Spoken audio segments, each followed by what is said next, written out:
2년 만에 5천만 원이 사라졌습니다. 어디로 갔는지도 모르게 말이죠. 안녕하세요, 여러분. 오늘은 정말 중요한 이야기를 들려드리려고 해요. 영상 시작하기 전에 구독과 좋아요 버튼 꼭 눌러주시고 알림 설정까지 해주세요. 그리고 댓글에 지금 어느 지역에서 이 영상을 보고 계시는지 남겨주세요. 자, 그럼 제가 어떻게 조용한 파산의 늪에서 빠져나올 수 있었는지 이야기 시작하겠습니다. 제 이름은 이순자입니다. 64세이고 지역 신협에서 30년간 창구 업무를 하다가 정년 퇴직했어요. 퇴직할 때만 해도 제 노후는 안전하다고 생각했습니다. 퇴직금 9,800만 원에 국민연금 월 118만 원, 빚 없는 작은 아파트까지. 친구들 사이에서도 부러움을 샀죠. 순자야, 너는 참 복이 많다, 이렇게들 말하더라고요. 저 역시 그렇게 믿었어요. 30년간 성실하게 일한 대가니까 당연하다고 생각했습니다. 퇴직 후 첫 6개월은 꿈만 같았어요. 아침에 일어나서 시계를 보지 않아도 되고 좋아하는 드라마도 실컷 볼 수 있고 친구들과 수다 떨며 차 마시는 시간도 넉넉했죠. 손주들 만나러 갈 때 빈손으로 가는 법이 없었어요. 학용품도 사주고 옷도 사주고 용돈도 줬습니다. 아들이 전셋집 구한다고 하면 보증금 걱정 말라고 했고 딸이 아이 학원비가 부담스럽다고 하면 엄마가 해결해 줄게라고 말했어요. 그때만 해도 저는 행복한 할머니였습니다. 그런데 퇴직 1년이 지나면서부터 이상한 일들이 벌어지기 시작했어요. 카드 결제일이 다가오면 왠지 마음이 불편했습니다. 마트에서 장을 보다가도 계산대 앞에서 물건을 빼는 일이 생겼어요. 친구들과의 약속도 자꾸만 미루게 되더라고요. 오늘은 몸이 좀 안 좋아서 다음에 만나자, 이런 핑계를 대면서요. 진짜 이유는 따로 있었습니다. 돈이 아까웠거든요. 분명히 연금도 들어오고 있는데 통장 잔고는 자꾸만 줄어들고 있었어요. 어느 날 밤 잠이 오지 않아서 앉은 자리에서 계산기를 꺼내 들었습니다.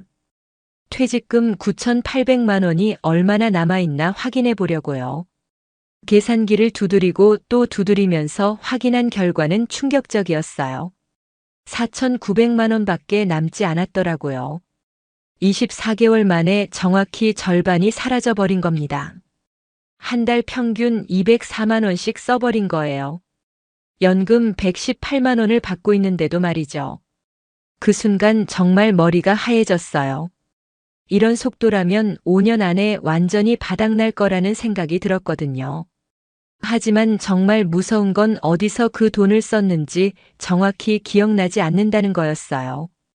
큰 돈을 투자해서 잃은 것도 아니고 사기를 당한 것도 아니고 큰 병원비를 쓴 것도 아닌데 그냥 조용히 아무도 모르게 사라져버린 겁니다. 그날 밤 새벽까지 잠들지 못했어요. 이대로 가다가는 나중에 자식들 집만 될 거라는 생각에 가슴이 답답했습니다. 며칠 뒤 우연한 기회가 찾아왔어요. 동네 복지관에서 운동을 마치고 나오는 길에 게시판에 붙어있는 포스터를 발견했습니다. 은퇴 후 조용히 가난해지는 시니어를 위한 특강이라는 제목이 눈에 확 들어왔어요. 마치 제 이야기를 하는 것 같더라고요. 강사는 재정 설계 전문가라고 되어 있었고 참가비는 무료였습니다. 처음에는 망설였어요. 가봤자 뻔한 얘기만 하지 않을까 싶었거든요.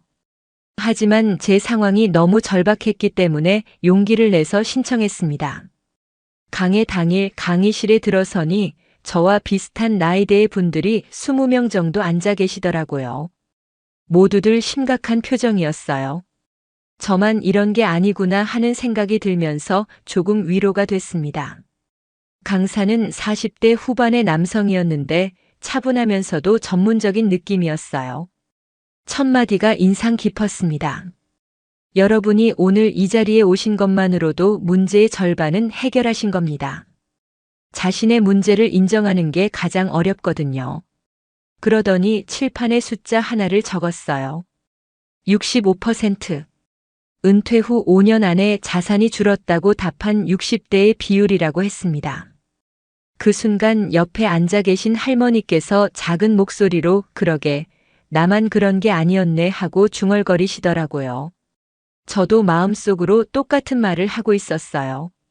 강사는 본격적으로 강의를 시작했습니다. 오늘은 여러분의 노후를 무너뜨리는 3가지 주범에 대해 말씀드리겠습니다.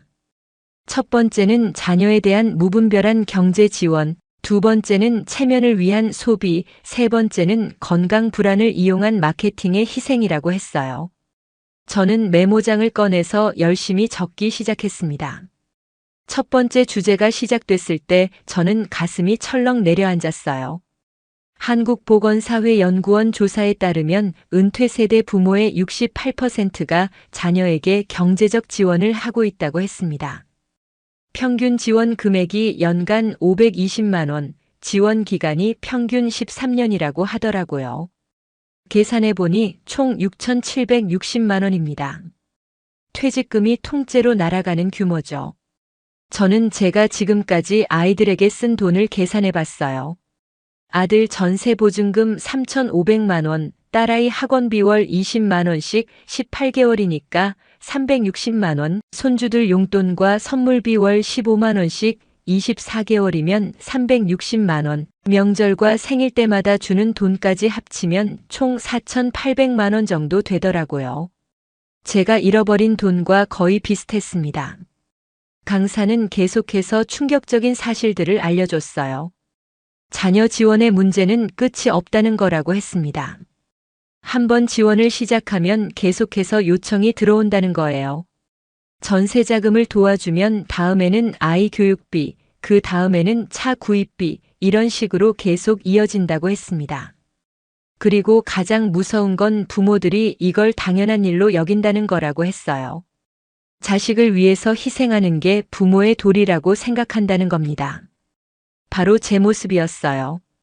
저는 아이들을 돕는 걸 사랑의 표현이라고 생각했거든요. 강사가 실제 사례를 들어줬는데 정말 소름 끼쳤어요. 67세 김 씨는 두 아들에게 총 8천만 원을 지원해줬다고 해요. 큰아들은 사업자금, 작은아들은 전세자금이라고 했는데 결국 둘 다 갚지 못하는 상황이 됐다고 합니다. 그분은 결국 70세가 넘어서 마트에서 아르바이트를 시작하셨다고 해요.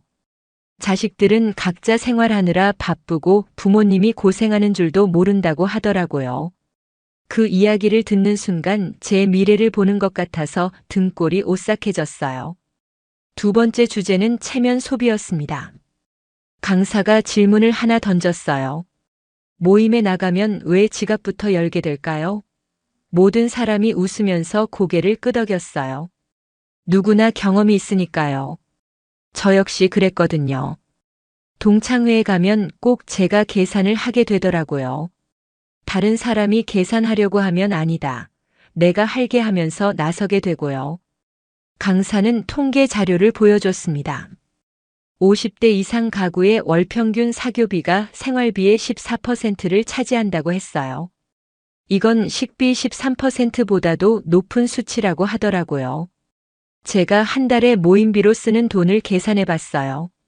신협 동기 모임 월 3만 원, 아파트 부녀회 월 2만 원, 교회 성가대 월 2만 원, 탁구 동호회 월 3만 원, 거기에 경조사비까지 합하면 월 12만 원 정도였어요. 1년이면 144만 원이고요. 여기에 모임에 입고 갈 옷을 사는 비용, 선물비, 외식비까지 더하면 연간 250만 원은 넘을 것 같았어요. 강사는 체면 소비의 특징을 설명했습니다. 한번 그 수준을 맞추기 시작하면 계속 그 수준을 유지해야 한다는 압박감에 시달린다고 했어요. 정말 맞는 말이었어요. 한번 비싼 선물을 주고 나니까 다음에도 그 정도는 줘야 할 것 같았거든요.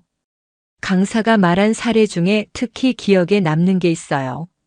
한 할머니가 친구들과의 모임에서 뒤처져 보이기 싫어서 1년에 핸드백을 6개나 샀다는 이야기였어요. 같은 가방을 2번 들고 나가기가 부끄러웠다는 거죠. 저도 비슷했어요. 같은 옷을 자주 입고 나가면 뭔가 형편없어 보일 것 같아서 모임 때마다 다른 옷을 입으려고 노력했거든요. 강사는 이렇게 말했어요. 남들은 여러분이 뭘 입고 나왔는지 하루만 지나면 기억하지 못합니다. 하지만 여러분의 통장은 그 지출을 몇 년 동안 기억하고 있을 거예요.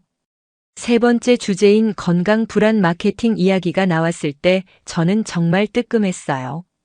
집 안 곳곳에 쌓여있는 건강식품들이 떠올랐거든요. 강사는 식품의약품안전처 자료를 인용해서 노년층 건강 관련 지출의 48%가 과학적 근거가 부족한 제품에 쓰인다고 했어요. 그러면서 질문을 하나 던졌습니다. 여러분, 건강식품을 먹기 시작한 후에 정말 건강해지셨나요? 강의실이 조용해졌어요. 다들 생각해보니 별로 달라진 게 없었던 거죠. 저도 마찬가지였어요. 제가 한 달에 건강식품에 쓰는 돈을 계산해봤어요.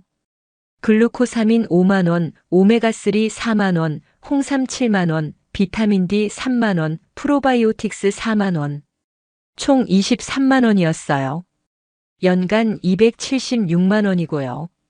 여기에 작년에 홈쇼핑에서 산 온열 치료기 98만 원까지 더하면 정말 큰 돈이었어요. 강사는 이런 소비의 특징을 설명했습니다. 과학적 근거보다는 막연한 불안감에 의존한다는 것, 한번 시작하면 끊기 어렵다는 것, 효과를 객관적으로 측정하기 힘들다는 것이라고 했어요. 정말 저 자신을 보는 것 같았습니다. 강사가 충격적인 이야기를 하나 더 들려줬어요. 한 어르신이 치매 예방에 좋다는 건강식품을 4년간 꾸준히 드셨다고 해요. 총 1,400만 원을 쓰셨는데 병원에서 인지 검사를 받아보니 전혀 효과가 없었다는 거예요. 의사는 그 돈으로 차라리 꾸준히 운동하고 사회 활동을 하는 게 훨씬 효과적이었을 거라고 했다는 이야기였어요. 그 순간 저는 깨달았습니다. 저 역시 건강을 지키려고 돈을 쓴 게 아니라 불안을 달래려고 돈을 쓰고 있었던 거예요. 여기서 잠깐 지금까지의 이야기만 해도 충격적이지만 정말 중요한 건 이제부터입니다. 휴식 시간이 주어졌을 때 저는 지금까지 적은 메모를 다시 봤어요. 자녀 지원 월 20만 원, 체면 소비 월 21만 원, 건강 불안 소비 월 23만 원. 이것만 해도 월 64만 원, 연간 768만 원이었어요. 거기에 일상적인 생활비까지 더하면 월 200만 원은 좋게 나가고 있었던 거죠. 연금이 118만 원인데 매달 82만 원씩 부족한 상황이었던 겁니다. 강의 후반부에 강사가 해결책을 제시했습니다. 첫 번째는 고정비 최적화였어요. 보험을 재점검해서 중복 가입된 것들을 정리하고 휴대폰을 알뜰폰으로 바꾸고 사용하지 않는 구독 서비스들을 해지하라고 했습니다. 이것만으로도 월 20만 원 이상 절약할 수 있다고 했어요. 두 번째는 3일 원칙이었습니다. 무언가 사고 싶을 때 바로 사지 말고 3일을 기다려보라는 거였어요. 충동 구매의 72%는 3일 안에 그 욕구가 사라진다는 연구 결과가 있다고 했습니다. 세 번째는 노머니데이 만들기였어요. 일주일에 하루는 돈을 전혀 쓰지 않는 날로 정하라는 것이었습니다. 가장 어려운 부분은 가족과의 대화였어요. 자녀 지원에 대한 새로운 원칙을 세워야 한다고 했습니다. 무작정 주는 것이 아니라 기준을 정해야 한다는 거였어요. 언제까지, 얼마까지, 어떤 용도로만 도울 것인지 명확히 해야 한다고 했습니다. 그리고 가능하면 주는 것보다는 빌려주는 방식을 택하라고 했어요. 가족이라고 해서 돈 관계가 흐지부지 되면 안 된다고 했습니다. 강의가 끝나고 집에 돌아와서 저는 바로 실행에 옮겼습니다. 먼저 보험부터 정리했어요. 비슷한 보장의 보험 2개를 해지해서 월 10만 원을 절약했고 휴대폰을 알뜰폰으로 바꿔서 월 3만 원을 절약했습니다. 사용하지 않던 케이블 채널도 해지해서 월 2만 원을 더 아꼈어요. 첫 달에만 월 15만 원을 절약한 거죠. 건강식품도 의사와 상담해서 정말 필요한 2가지만 남기고 나머지는 끊었어요. 월 15만 원 정도 절약됐습니다. 가장 어려웠던 건 아이들과의 대화였어요. 딸에게 솔직하게 말했습니다. 엄마 상황이 이러이러하니까 앞으로는 도움을 주는 방식을 바꿔야겠다고요. 처음에는 서운해했지만 자세히 설명하니까 오히려 걱정해 주더라고요. 엄마, 그동안 우리 때문에 고생하셨구나. 이제부터는 우리가 알아서 할게요. 아들에게도 마찬가지로 이야기했어요. 앞으로는 정말 급한 일이 아니면 도움을 요청하지 말고 만약 도움이 필요하면 빌리는 형태로 하자고 했습니다. 6개월이 지났을 때 놀라운 변화가 일어났어요. 매달 부족하던 82만 원이 이제는 오히려 30만 원씩 남게 됐습니다. 월 112만 원의 변화가 생긴 거죠. 연간으로 계산하면 1344만 원입니다. 3일 원칙도 정말 효과가 있었어요. 홈쇼핑에서 뭔가 사고 싶을 때 일단 메모해두고 3일 후에 다시 보면 대부분 별로 필요 없더라고요. 노머니데이도 생각보다 좋았어요. 일요일을 정해서 그날에는 돈을 쓰지 않고 집에서 책도 읽고 요리도 하고 산책도 하면서 오히려 여유로운 시간을 보낼 수 있었어요. 1년이 지난 지금 제 통장에는 매달 30만 원씩 차곡차곡 쌓이고 있습니다. 2년 전에는 매달 82만 원씩 빠져나갔는데 이제는 반대로 30만 원씩 늘어나고 있어요. 한 달에 112만 원의 차이, 1년이면 1344만 원의 차이가 나는 겁니다. 10년이면 1억 3천만 원이 넘는 차이가 나는 거죠. 이제 진짜 안정된 노후를 보낼 수 있다는 확신이 들어요. 아이들에게도 부담을 주지 않을 수 있고 정말 필요할 때는 도움을 줄 수 있는 여력도 생겼습니다. 여러분도 할 수 있습니다. 저 같은 평범한 64세도 해냈으니까요. 가장 중요한 건 인정하는 거예요. 내가 지금 조용히 가난해지고 있다는 사실을 솔직하게 인정하는 것. 그 다음에는 어디서 돈이 새어나가고 있는지 정확히 파악하는 것입니다. 그리고 하나씩 차근차근 고쳐나가면 돼요. 완벽하게 할 필요 없어요. 70%만 실천해도 충분히 큰 변화를 경험하실 수 있을 거예요. 오늘 당장 시작할 수 있는 3가지를 알려드릴게요.